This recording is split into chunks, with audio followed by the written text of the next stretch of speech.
कृष्ण की चरणों की पूजा करता है और फिर क्या होता है, मोक्ष को प्राप्त होता है।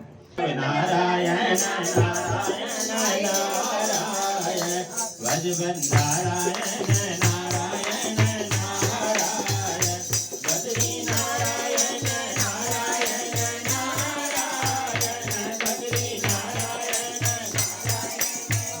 उत्तम नारायण नारायण उत्तम नारायण नारायण नारायण बोले नारायण भगवान की जय।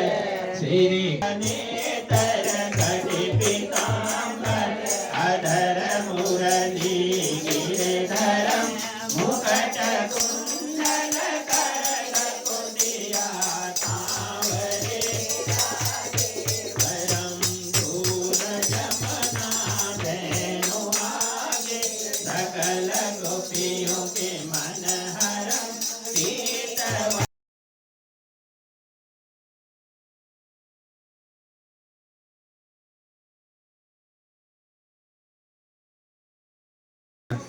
स्तुति समय कल्याणम भाजनम यत्र जायते पुरुषम दज्मम नित्यम व्रजामि।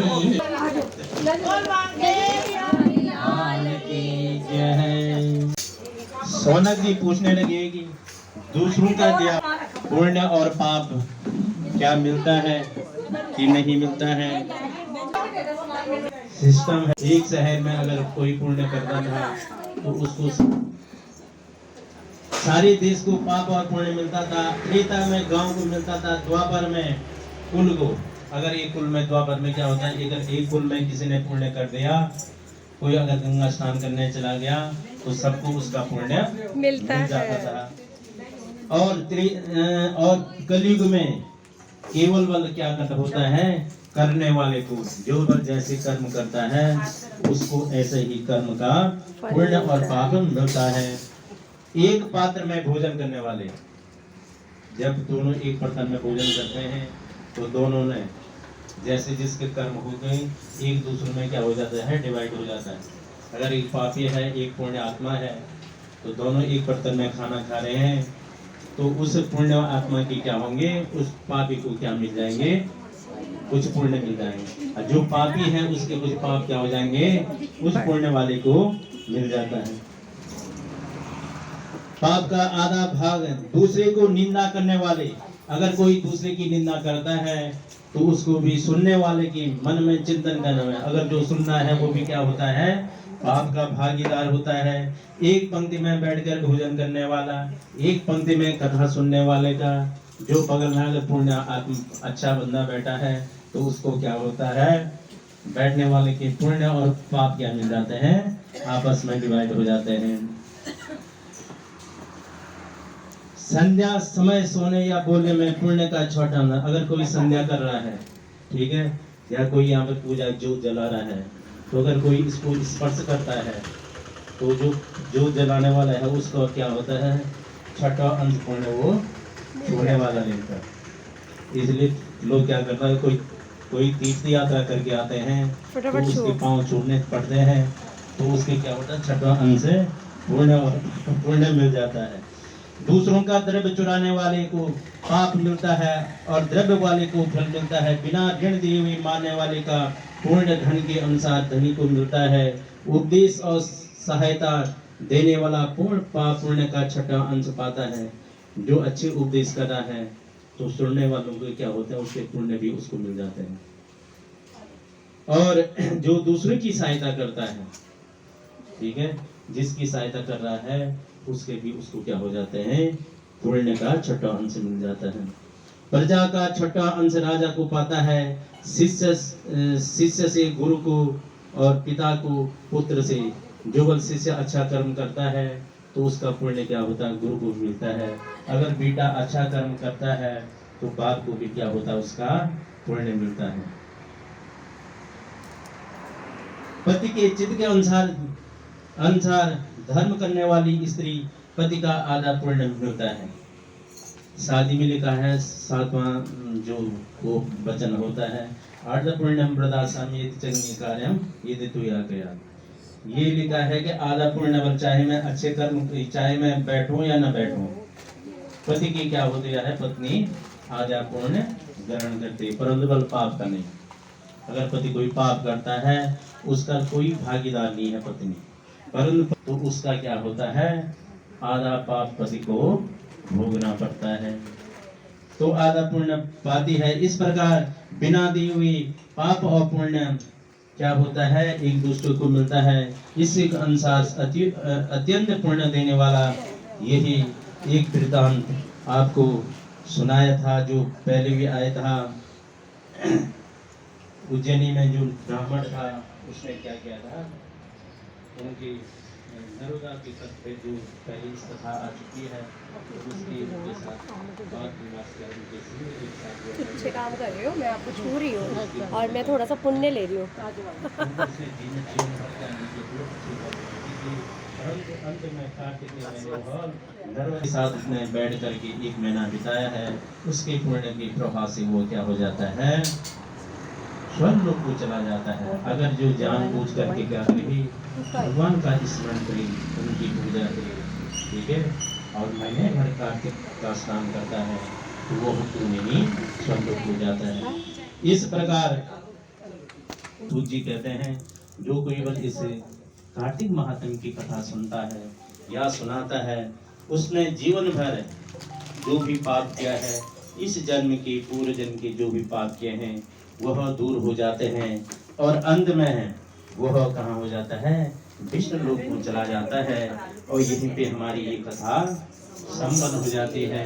भगवान नारायण भगवान आपके घर में सुख शांति रखें, आप लोगों की जो भी कष्ट हैं वो दूर करें, जिसके व्यापार में गमे उनके व्यापार में वृद्धि करें, बच्चों की दीर्घायु रखें, और जैसे आप लोगों ने इस साल अच्छे उत्साह से भगवान नारायण का भजन कीर्तन किया है, कथा सुनी है, ऐसे ही भगवान आपकी लंबी आयु बनाए रखें, और प्रत्येक साल ऐसी कथाएं और ऐसी प्रभात फेरी निकलती रहे। बोले नारायण भगवान की जय, बोले कार्तिक जय। पहले इसमें रुमाल चढ़ाओ, ये सबको हाथ लगवाओ, निकाल लो, निकाल के सबको हाथ और 2 फल पम्मी जी को दे दो ना, पैसे दे दो, उसमें डाल दो, सारे इसमें डाल दो। सारे लोग इसमें डाल दो। सारे हाथ में लगाइए, हाथ में लगाइए, सबको हाथ लगा दो, सब हाथ में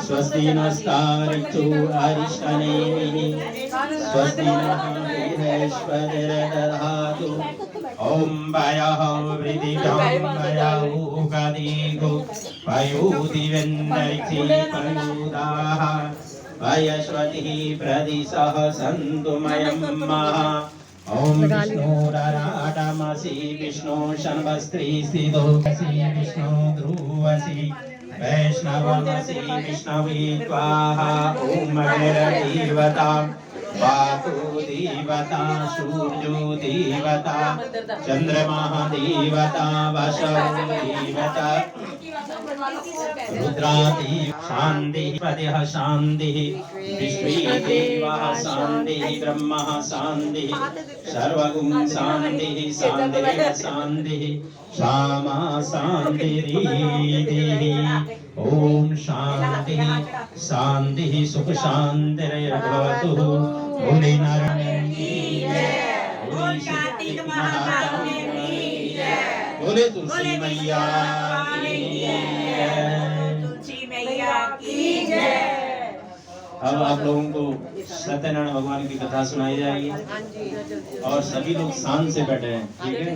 कथा का एक समय नैमिषारण्य तीर्थ में सौनकादि से 88,000 ऋषिगणों ने सूर्य से पूछा कि हे प्रभु, कलयुग में जो वेद विद्या नहीं पढ़ सकते हैं तो वो भगवान की भक्ति कैसे कर सकते हैं, बिना भगवान की भक्ति के क्या नहीं होती है, मुक्ति नहीं मिलती है, क्योंकि जीवन जैसे भी कट गया है, अंत में मुक्ति का प्रदान बहुत जरूरी है।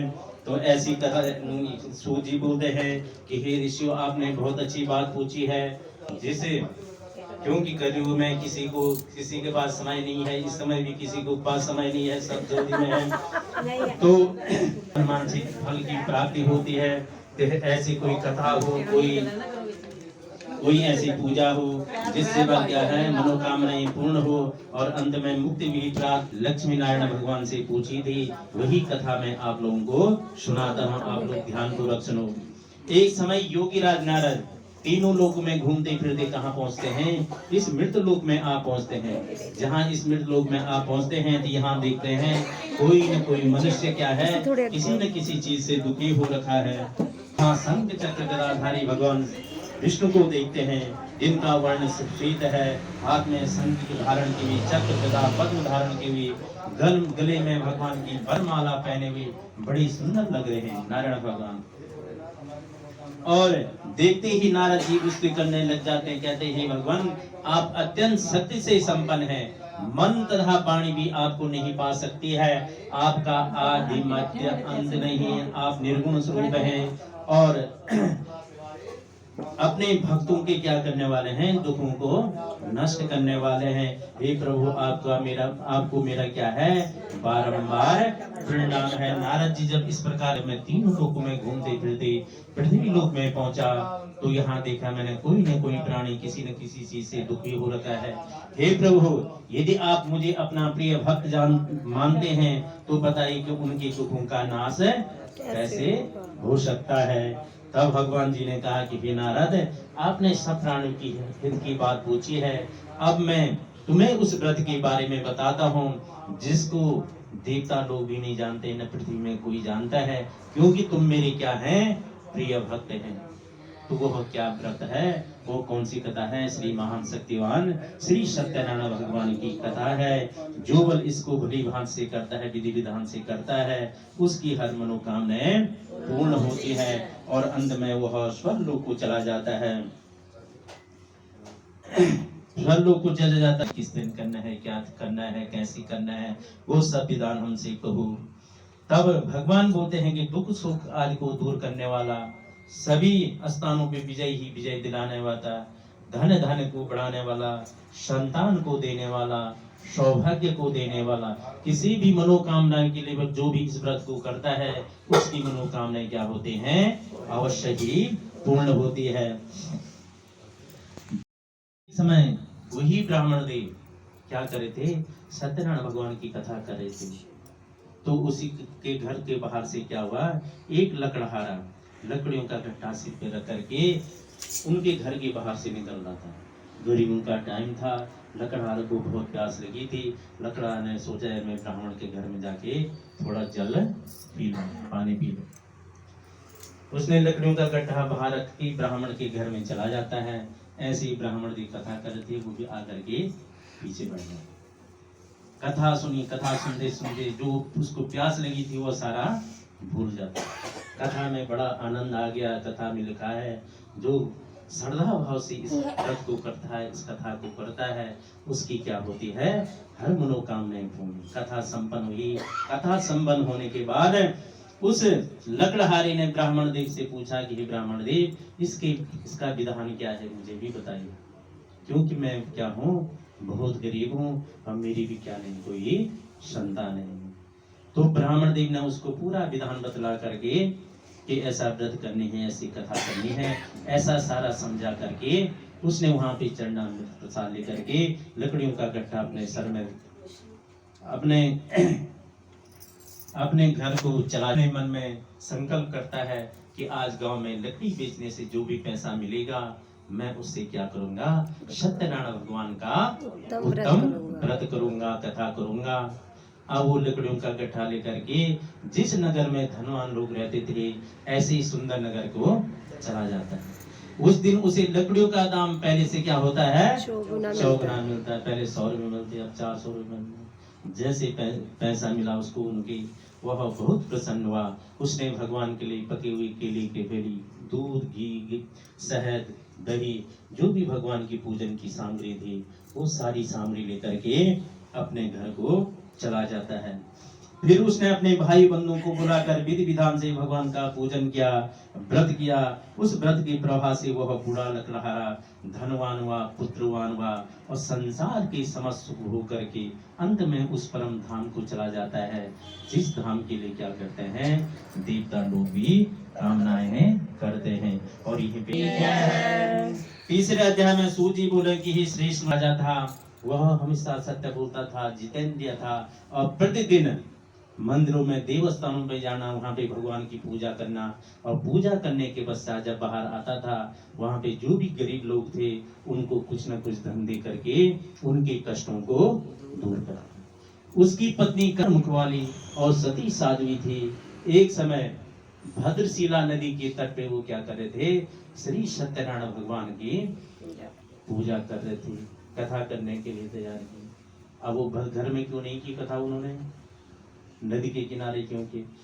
घर में बल नदी के तीर्थ में या नदी के किनारे क्या होता है, 1000 गुना पुण्य मिलता है। अब घर में अगर 1000 रुपये दान करोगे और नदी के तीर्थ पे या वहाँ पे 1 रुपया दान करोगे तो वो 1 रुपये का पुण्य क्या होता है, ज्यादा हो जाता है।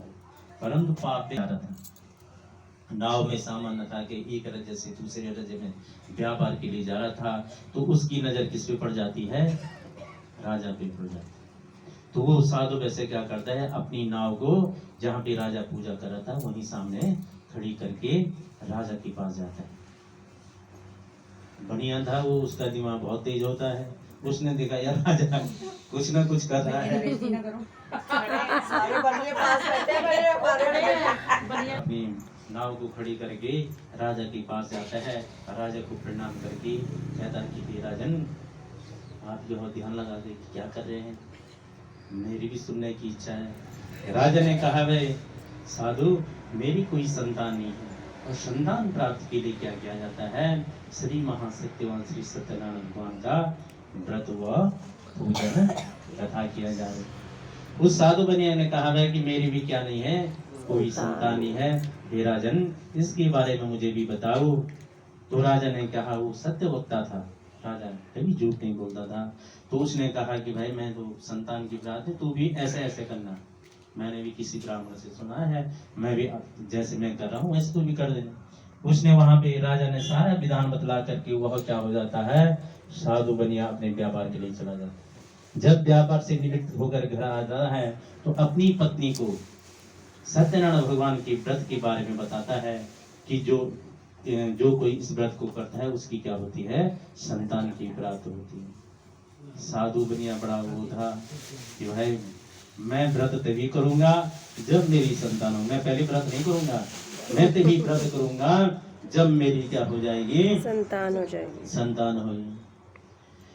तो ऐसा क्या करके वो चला जाता है।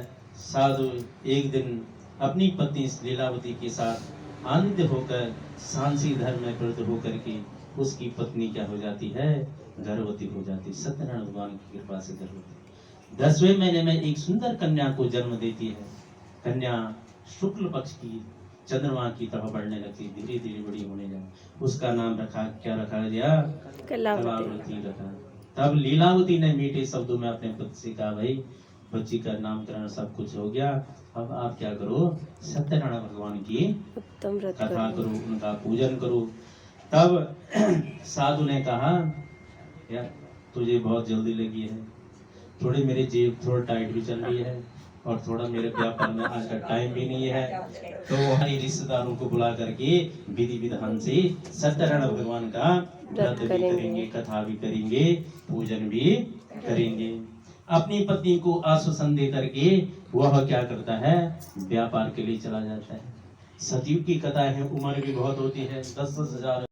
कहते हैं भाव तिष्ठति देवता, भगवान भाव के भूखे होते हैं, भगवान कुछ नहीं खाते हैं। ये जो सारे ये हैं थोड़ी देर में ये पता नहीं चलेगा खाने। तो उसने प्रार्थना, भगवान क्या हो जाए, इस व्रत से क्या होगी, संतुष्ट होगी। और राजा चंद्रकेत को सपने में दर्शन दिया कि हे राजन, जो तुमने वो 2 प्राणी पुत्र कैद कर रखे हैं उनको प्रातः ही छोड़ दो, नहीं तो मैं क्या कर देगा, तेरा राज्य पुत्र आदि सारा नष्ट कर दूंगा। सुबह 4 बजे का सपना था। और इस जैसे सपना है तो राजा की नींद खुल गई, और नींद खुलने के बाद राजा को उसके बाद नींद ही नहीं आई। सुबह उठा और अपने राज्य सभा में जो वहाँ पे ज्ञानी लोग थे, विद्वान लोग थे, उनसे पूछा भाई ऐसे ऐसा सपना हुआ। तो उन्होंने कहा सपना ठीक नहीं है, उन दोनों कैदियों को क्या कर दो, कैद से मुक्त कर दो, रिहा कर दो। तो राजा ने अपने सिपाही से कहा कि उन दोनों बाणी पुत्रों को कैद से मुक्त करके यहाँ राज्य सभा में ले आओ। दोनों राज्य सभा में आ गई, उन्होंने राजा को प्रणाम किया। राजा ने कहा हे महानुभाव, तुम्हें जो भी कष्ट हुआ है अब तुम्हें कोई भय नहीं है, कोई दुख नहीं है। राजा ने उनको नए नए वस्त्र आभूषण पहनाए और जितना भी धन उनका छीन दिया था जिनका व्यापार के लिए, उससे भी दूना धन दे करके वो वहां से क्या कर दिया, उन्होंने विदा। वहां से यात्रा प्रारंभ करते हैं तो पहले क्या करते हैं, भगवान की पूजा, ठीक है, भगवान की पूजा करते हैं। तो मैं क्या हूँ, एक अज्ञानी हूँ, मैं एक अज्ञानी हूँ, मैं कैसे पहचान सकता हूँ। आप प्रसन्न हुए, मैं अपनी सामर्थ्य के अनुसार जितनी मेरी हैसियत है उसके अनुसार आपकी पूजा अवश्य करूंगा। मेरी रक्षा करो और पहले के समान मेरी नाव में क्या कर दो, धन भर दो। उसके भक्ति वचन सुनकर भगवान क्या हो जाते हैं, प्रसन्न हो जाते हैं और उसकी इच्छा अनुसार बढ़ते करके कथा से कह करके भगवान वहां से अंदर ध्यान गए। धन से परिपूर्ण है। जैसे ही वह सददेव का पूजन करके फिर नाव के लिए अपने घर की ओर चलते हैं। अब जब घर के नजदीक पहुंचने वाले थे, क्योंकि समुद्र के किनारे तट पर उनका क्या था, घर था, तब वो जैसे उस तट पे पहुंचते हैं तो वहाँ क्या करते हैं, वो साधु अपने एक दूत से कहता है कि मेरे घर जा, अब मेरे घर वालों को बोल, साधु है उसके दामाद क्या है, समीप नदी के समीप आ गए, गांव के नजदीक आ गए हैं, पूर्ण कर दिया है। मैं क्या कर रही हूँ, तेरे पापा और दामादी क्या है, नगर के समीप आ गए हैं, मैं उनके दर्शन के लिए जा रहे हैं। तू भी अपना कार्य पूर्ण करके तू भी क्या ना उनके दर्शन के लिए। जैसे उसने सुना कि पति आ गए हैं, वैसे उसने सारा काम धाम छोड़ करके न तो भगवान को हाथ जोड़ना, चटना प्रसाद जाए, भागते भागते कहाँ पहुंच जाती है, नदी समुद्र के किनारे पहुंच जाती है। प्रसाद की अवज्ञा के कारण, प्रसाद न खाने के कारण भगवान जी उस पे क्या हो जाते हैं, रुष्ट हो जाते हैं। उसके पति को नाव से पानी में क्या कर देते हैं, अंदर ध्यान कर देते हैं, डुबो देते हैं। अब जब वो पति को नहीं देखती है, वो रोने लग जाती है, चिल्लाने लग जाती है, जमीन पे गिर जाता है। जब बेटी रो रही है तो बाप भी क्या हो जाता है, व्याकुल टाइप हो जाता है। जब आदमी परेशान होता है तो किसको याद करता है, उस परमात्मा को याद करता है, कहता है कि हे प्रभु, अभी तो सब कुछ ठीक ठाक था, ये क्या हो गया है, अभी तो सब तो मुझसे या मेरे परिवार से अगर कोई भूल हुई है तो हे प्रभु मुझसे या मेरे परिवार से यदि कोई भूल हुई है तो उसे क्या कर देना, क्षमा कर देना। उसके दीन वचन सुनकर क्या होगी, भगवान उस पर प्रसन्न होगी। और आकाशवाणी हुई कि हे साधु, तेरी कन्या मेरी प्रसाद को छोड़ के आई है, अगर वो घर जाके प्रसाद ग्रहण करे तो उसको उसका पति क्या होगा, अवश्य मिलेगा। आकाशवाणी में थी, वह क्या आते हैं, वापस आते हैं और आकर अपने पति के दर्शन की, तब सारा वैश्य परिवार क्या हो जाता है, प्रसन्न हो जाता है। फिर वह अपने भाई बंधु से वहीं पे क्या करता है, सत्यनारायण भगवान की पूजा कथा करता है। उस दिन से वह हर पूर्णिमासी और संक्रांति को क्या करने जाता है, सत्यनारायण भगवान की कथा करता है। फिर जिस नाम का राजा था उसने भी भगवान का प्रसाद त्याग करके बड़ा बहुत दुख पाया। पहले राजा लोग क्या करते थे, शिकार खेलने जाते थे। राजा तुम तो भी शिकार खेलने जंगल में गया, शिकार खेलते खेलते राजा बहुत थक जाता है। अपन में एक बट वृक्ष होता है बहुत बड़ा, बहुत पुराना, तो वहां पे आकर के बैठ जाता है। उस बट वृक्ष के बगल में ग्वाल वाले क्या कर रहे थे, सत्यनारायण भगवान की कथा पूजन कर रहे थे। राजा ने अभिमानवश न तो नमस्कार किया, न भगवान को प्रणाम किया, न मत्था टेका, ठीक है। जब ग्वाल वालों ने कथा संपन्न की, जब राजा को प्रसाद देने गए, राजा ने वो प्रसाद वहीं छोड़ दिया और अपने आप अपने राज्य में पहुंच गया। जब अपने राज्य में पहुंचा तो सारा राज्य खंडित हो चुका था। 101 पुत्र थे उसके, वो सारे बेहोश हो रहे थे। तब उसने कहा न तो कोई भूकंप आए, न कोई बिजली खिड़की के क्या उन्हें किसी आक्रमण किया। फिर उसने ध्यान किया कि मैंने क्या किया है, भगवान का प्रसाद छोड़ के आया। फिर वो ग्वाल बालों के पास गया, उसने वहां पे विधि विधान से सत्यनारायण भगवान की पूजा कथा की। फिर चरणामृत प्रसाद खा करके अपने राज्य में आ गया। उसका राज्य पहले जैसा था वैसे ही हो गया। फिर उसने दीर्घ काल तक उस राज्य का सुख हो गया और अंत में कहा चला जाता है, उस परम धाम को चला जाता है। जो मनुष्य वर्ग इस परम दुर्लभ कथा को करता है उसकी हर मनोकामनाएं पूर्ण होती है। अगर किसी घर में धन की कमी हो तो धन मिलता है, धनी हो जाता है, बंदी बंधन से मुक्त होकर निर्भय हो जाता है। अगर किसी की संतान है, संतान के लिए इस व्रत को रखते हैं तो अवश्य ही संतान की प्राप्ति होती है। सभी मनोकामनाओं को, किसी भी मनोकामना के लिए कि भाई मेरी ये मनोकामनाएं पूर्ण हो, मैं ये व्रत करता हूँ, तो अवश्य ही उसकी मनोकामनाएं पूर्ण होती है और उसका जीवन सुखमय होकर अंत में वह प्राणी क्या होता है, वह भक्त वैकुंठ धाम को चला जाता है। जिन्होंने पहले समय इस व्रत को किया है उसकी दूसरी जन्म की कथा इस प्रकार है।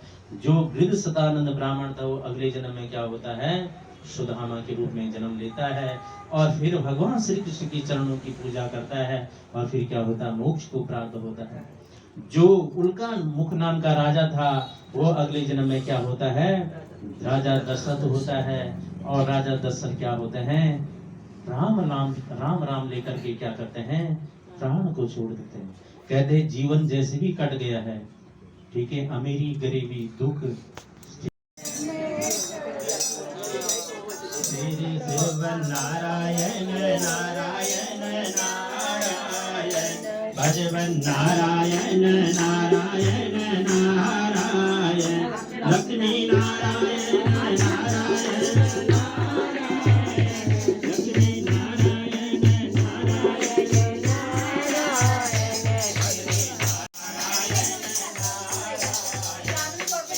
नारायण नारायण भजवन नारायण नारायण नारायण बद्री नारायण नारायण नारायण बद्री नारायण नारायण उत्तम नारायण नारायण उत्तम नारायण नारायण नारायण नारायण भगवान की श्री नेतर घटे पीतांबर अधर मुरली गिरधरम मुकुट कुंडल कर कुंडिया सांवरे परम दूर जमना धेनु आगे सकल गोपियों के मन हरम पीत वस्त्र गरुड़ वाहन करण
कृष्ण लोक सकटम श्री गुरु रामानंद अवतार स्वामी कविरत दास समापतम श्री कमल नेत्र समापतम ओम पढ़ के पवित्र हुए सुन के पवित्र हुए जिन तेरा नाम लिया हिया धरती पे पुण्य परम पद पाया नानक राहिया ओम पढ़ के पवित्र हुए सुन के पवित्र हुए जिन तेरा नाम लिया हिया बसे वैकुंठ परम पद पाया श्री सद्गुरु दर्शन पाया ओम पढ़ के पवित्र होवे सुन के पवित्र होवे जिन तेरा नाम लिया हिया बसे वैकुंठ परम पद पाया श्री कृष्ण श्री राधा कृष्ण हरे हरे बोले वृंदावन बिहारी लाल की जय राधा रानी सरकार की जय कार्तिक महात्म की जय गंगा मैया की जय तुलसी मैया की जय सभी भक्त जनों की जय बोले राजा रामचंद्र भगवान की जय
वगैरह करती दीप दान हाँ वहाँ सबने ना यहाँ पे सबने तकरीबन एकादशी पे कर दिया हाँ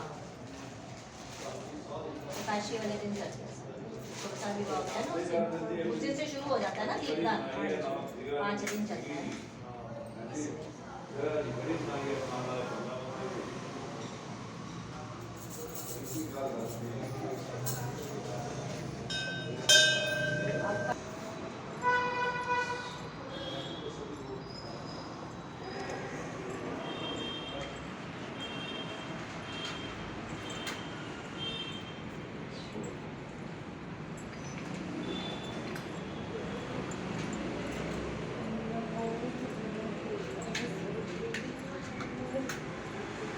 कपूर भी कपूर कपूर से हो जाएगा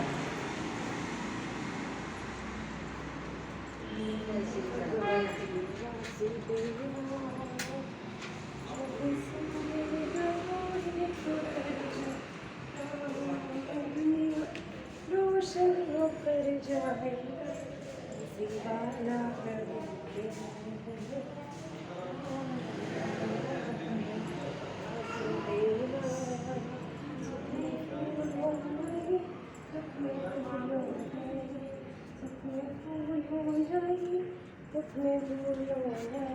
लगाओ आंटी जी आप भी लगी करना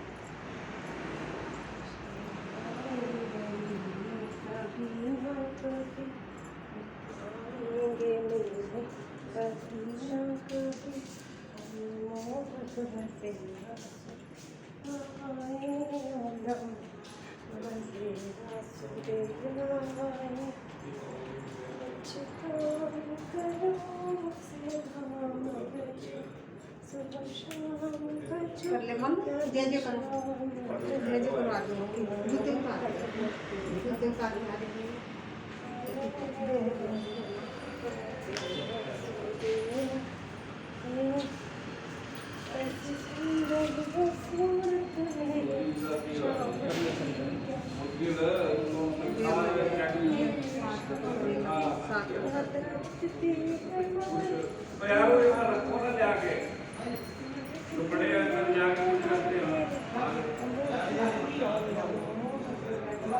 कब लगाओगे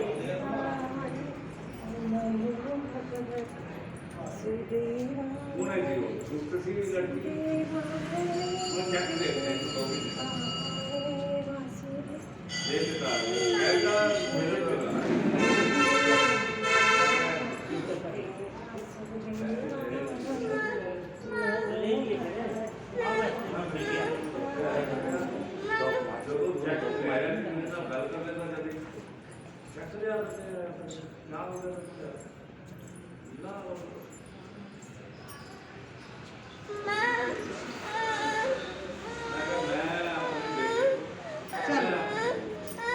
हाँ बेटा हाँ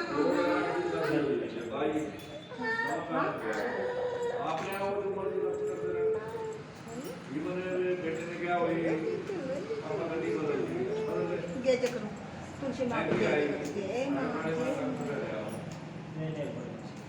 फिर डॉक्टर ला गया मेरे पापा आप दो मैं आपको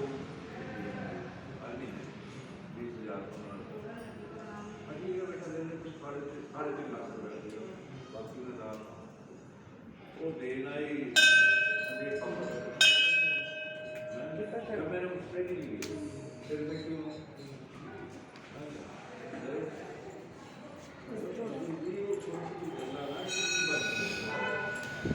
वो जाके कभी आपने मुझे करवा कि मेरे लोग